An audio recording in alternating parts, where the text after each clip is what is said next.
back. Last week we kind of set some goals for you. We talked about the relationships you have with your sisters, and we kind of set that goal of um, instilling and practicing one of your values, which was words of affirmation, and kind of competing against your two sides, the one that kind of has the negative thoughts about body image and the one that has positive ones, and those words of affirmations that you truly value. So I'm just wondering, how did that go for you this week? So it went pretty good. I did forget about it at some points and then remembered to do it, but I think it helped me to. I didn't necessarily verbalize them, but it did help me to just start to flip side my thinking a little bit, where I went from being like in a competitive mentality to more of a like, oh, admiration, I guess, was maybe more the mentality, because then I'm thinking negatively about somebody, you're feeling a little bit of jealousy, you're feeling competitive or whatever, and then instead it's like it's more connective was more my thinking. Okay, so rather than physically saying them out loud, you just caught yourself in your own thinking process, is what I'm hearing. Yeah, yeah. And then when I did say them out loud, it was definitely, it seemed to have even more power, more weight, because now it was like the thoughts into action, and it um definitely gave more of a connection, I think, with the people that I was with, and it takes the focus off myself and the focus off of my own internal states and whatever type of maybe victim mentality or thing I've got going on, or competitiveness. It takes away the internalization, and it kind of puts a positive on others. So as you say that, I kind of notice that your face is lighting up a little bit and you're smiling. And I'm kind of getting this sense of hope that maybe you weren't necessarily verbalizing it, but it was a good step to being conscious of what was going on. Yeah, it's just, I think hope is a good word for it, because it definitely helps me feel like there is potential for me to make improvements, because I feel like I've been going around the same mountain so much with this whole body image thing, and it just kind of, honestly, I find just like almost taking my focus off of it and putting my focus on positives in other people, and not letting the positives of other people put me down, or be a way of focusing on my internal negative state or whatever. Yeah, it just kind of shifts something for me. So it's definitely been valuable and helpful. Good. I'm glad to hear that. You said that this has been an ongoing issue, and I know you've said that a lot in the past. But today's the first day that I've kind of heard you describe your body image and the thoughts that you have as a mountain, is what you just said. Can you elaborate more on what you mean by that? Well, I guess like mountains are kind of something that you have to climb, and I feel like there's different mountains in your life, and sometimes like you get stuck on one and you just keep going around it. And Mhm. so it's just like learning the tools and getting the motivation and the drive to, even though it's hard, get over that mountain. And then, there will be a new one, but at least it's not the same one, and at least you're learning new skills and you've gained something from climbing over that mountain. So that's a little bit of my analogy on it. Okay. That paints a very vivid picture of how you're viewing this stage in your life and this challenge that you're working towards overcoming. And I think it's great the way that you describe the mountain is that it's something that you need to get over, but right now you feel like you're running around it.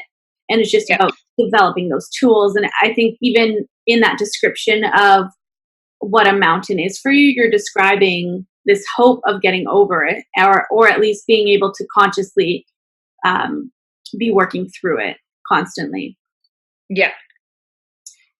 So just to backtrack a little bit, you mentioned that you are. When did you first notice these thoughts? Would you say? Like the body image thoughts, or Yeah.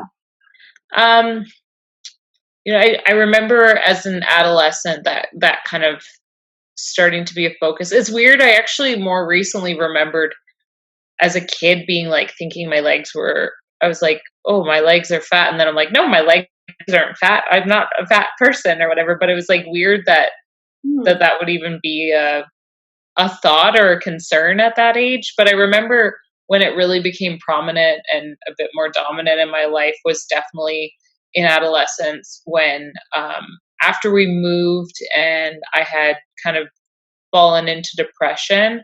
I noticed I became really, and that seems to be a common thing of depression, I became really focused on my internal self and really focused on dwelling on the negatives and the negative stuff about me, and so the body image also coincided with feeling horrible about myself as a person in general and a lot of negative self-talk. Okay. So there's a lot that you said in that little bit there. You mentioned that you remember thinking at an early age that you felt like your legs were fat, and then kind of laughed it off as, "Why do I have this thought?" And then you also mentioned depression, which is something that I haven't heard you talk about yet. And you said that it developed after you moved. Is that correct? Yes, so we moved off of our farm in Pinoca, and we ended up moving to Sylvan Lake and living in town in Sylvan. And we had land bought for a farm, but we were still gonna have to build the house. So we ended up living in town for like 3 years or so. Okay. And I'm definitely not a town girl. So I never called it home. It never felt like home until we moved out to the actual farm. And just the transition of moving, it seemed to onset depression for me, and there was a lot of negative spiraling that kind of happened in that time period in my life. Okay. Now I'm not very familiar with the area. Is Pinocchio and Sylvan Lake quite far? It's just like an hour, I think an hour, yeah, about an hour away is probably what it is. So it's not super far, but I think it was like grade halfway through grade 8, so that's a pretty far distance when you can't drive. So it was enough of a distance to be changing schools and starting in a new community, correct? Yeah, yeah. So, just to slow it down a little bit more here, walk me through what it felt like in grade 8 to change schools. What type of supports did you have at that time?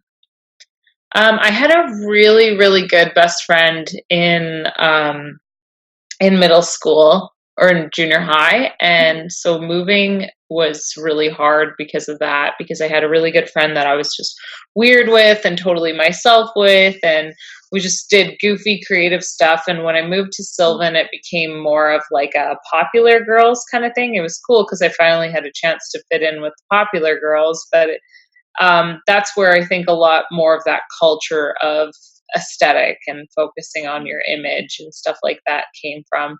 My family was pretty supportive, but I was just very upset about the whole thing. So I didn't really communicate much with my parents over at least the first year after moving. I was quite upset about it.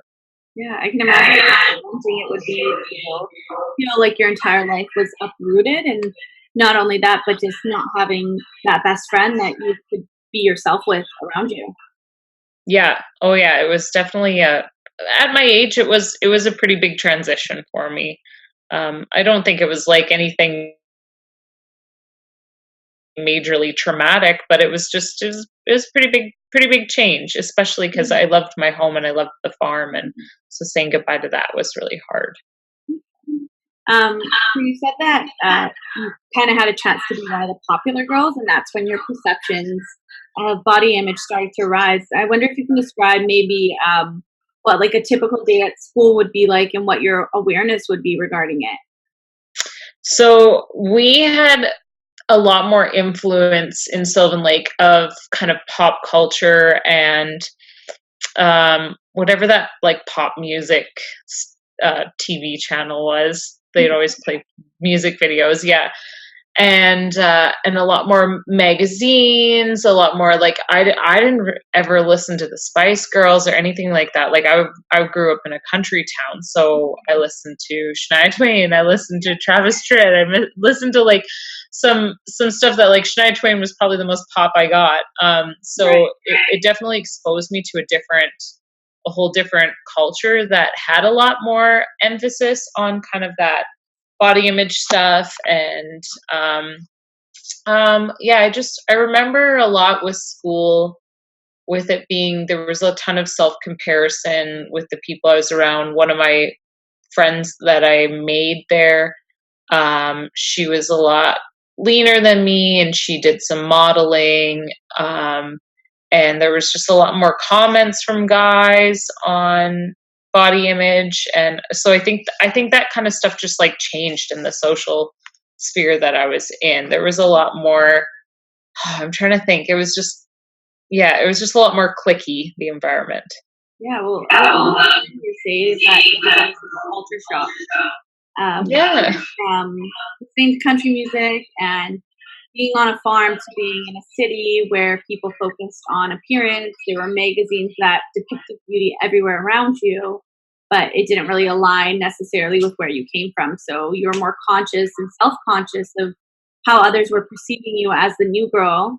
And especially because as the new girl, you're getting all this attention because teachers point you out a little bit more and they say we have a new person in class and they want to try and integrate you and make sure that everyone's helping out and pitching in and just being nice and welcoming.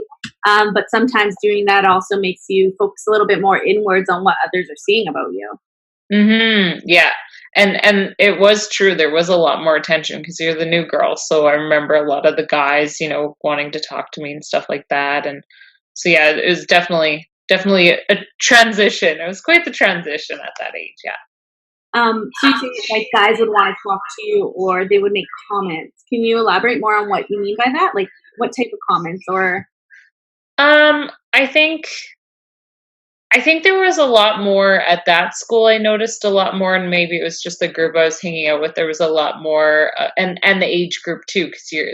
Then I moved during kind of junior high as well, so there was a lot more of like the body regarding comments, and I don't know. I just always more had focused on myself as an athletic person, and I didn't really care about what boys thought at like the other school. But then now that the attention shifted a little bit, and the community I was hanging out with, it shifted a little bit, um, then there was more of that focus on image. right? So it was more with the change that was happening. You were observing also the girls around you and perhaps maybe flirting that was going on. Is that kind of what you're describing?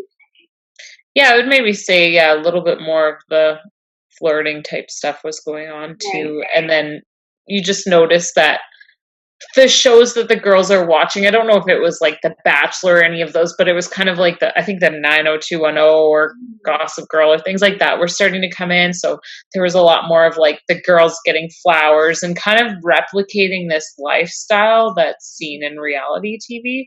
Whereas I just didn't really experience that before in my little country school. Yeah, and I think from what you've described in the past, growing up on a farm, your interests were more in, hanging out with your horses or tending to the land or tending to the other animals that you had. So your focus was mainly on that. Whereas when you go into the city, a lot more people are focused on almost their social status more so rather than their social interactions. Yeah, oh my gosh, that's a really good connection because, yeah, I don't know, there's something about when I'm like, I still go back to Pinoca and I go and I rope and I ride there, and they never treat me differently as a female. Like, I am considered the same. Like, there's never something that they're like, oh, you can't do this because you're a girl, or oh, you're, like, and obviously guys just still make comments and they make dirty jokes and stuff, which is whatever. But like, you're still treated as a hand. If you can wrestle a calf at a branding, if you can drag a calf out on your rope, if you can ride a young horse well, like, you're treated as equal. So it's kind of different. The way your body's used and the way you're treated and stuff like that is a lot different than this culture of more, like you said, of social status. And then, Mhm. so I think then you're buying your way into society based on your aesthetic and based on your physical appearance and that kind of status or your sexuality. Whereas on the ranch, it's like the girl who's a lot bigger, if she can rope good, she's accepted. It doesn't matter, Sounds It's like kind of, Sounds like you feel very accepted back in Pinocchio, and you feel safer in that sense. Um, Yeah. Whereas here, you feel like despite that you can do everything, you just feel like the perception people have of you just because you're female really taints their view of what you're capable of. Yeah, it feels like you miss getting to truly show who you actually are, because there's not that equal playing field like there is at the ranches and like there is when you're doing farm work and stuff like that. So, kind of linking it kind of to where you are now, and correct me if I'm wrong, it kind of sounds like growing up, you had to be a lot more conscious of your behavior and the way that you interacted. Um, so, because you wanted to be perceived as someone that was more attractive or popular or fitting into that pop norm. So it sounds like you almost feel like that facade that you had to put on to get through high school or to, feel like you fit in makes you feel uncomfortable in expressing who you truly are because you feel like someone's constantly watching you and that could help potentially determine where you end up or who you end up with. Yeah, well, it's interesting because yeah, that's it. I haven't even really made this connection before to like the difference in cultural dynamics and stuff, but Mhm. it definitely, yeah, it definitely changes the game. It doesn't give you an equal playing field, especially Sylvan Lake is very much an oil field town. It is very much a money town. So a lot of people, like, you're at the beach, there's because there's a lake here, so there's a lot of people who, you see all the best of the best of body images and stuff like that, whereas if you're out on a farm or a ranch, you're just your value doesn't derive from your aesthetic. It's your hard work. it's Yeah, it's it's what you the put work. in. It's who you are as a person. Yeah. That seems to carry a lot more merit, and people don't even really see your body half the time because you're dressed in whatever's practical and functional, not whatever's sexy. Yeah. Well, and it sounds like you really value that work ethic that you have, and it sounds like that's something that you really want in a partner, but also something that you want a future partner to value in you. Hmm. Yeah. Yeah. Yeah, that's definitely something that's been a major underlying value is to be able to work hard and to be able to work towards goals. And so yeah, I think that's why it sucks that I have this mentality of like focusing so much on my body, because at the Mhm. end of the day, like, that stuff is like pretty flaky, Right. and it's not going to get the right kind of guy that I want somebody who's got those values, who's got that like level of integrity and respect, and just a lot of those values that are related to kind of this more Western farm lifestyle. Right. So I'm hearing that this value is really important to you, and I'm also hearing that a big challenge for you is overcoming what other people think of you, those perceptions that you constantly feel are being enforced on you. I'm wondering, in an ideal world, um, what you would what you think would work in helping you be more conscious of letting those perceptions go. um i I think I really liked your strategy of focusing on, like, of words of affirmation, of using that. But I think something valuable that I got out of that too is being able to just stop focusing on it in general. Like, stop focusing on body image, stop focusing on what I look like. And like, you brought up the social thing of like it being me being valuable based on my social status, and that being, image, and me now recognizing that actually I'm valuable because I'm a person, and more maybe focusing, redirecting that stuff onto strengths, as in skills, as in areas of competence in my ability to accomplish certain tasks and work hard. And so I think just really redirecting my focus on just kind of just try and not think about it. Not when I think about body image, start thinking about just right away redirecting my thoughts to something else. So focusing more on the positive and just kind of reallocating your thoughts rather than them constantly being on body, being on what you're doing in the moment, or kind of changing your thought to something else, like maybe focusing on what you're going to do at night, or what's in the plan for the day tomorrow, rather than focusing on that. Or I know last week a goal was to, especially with your sisters, if you had thoughts of, oh, like she's so effortlessly skinny, like I hate that kind of thing, turning Yeah. it into, oh wow, like she's got like this beautiful side to her, that she is so warm and empathetic, or something along those lines. So just changing your thoughts to be more positive, even if they may have some intention of body, but focusing on the positivity of it rather than negativity. And it sounds like that's something Yeah. that works for you really well.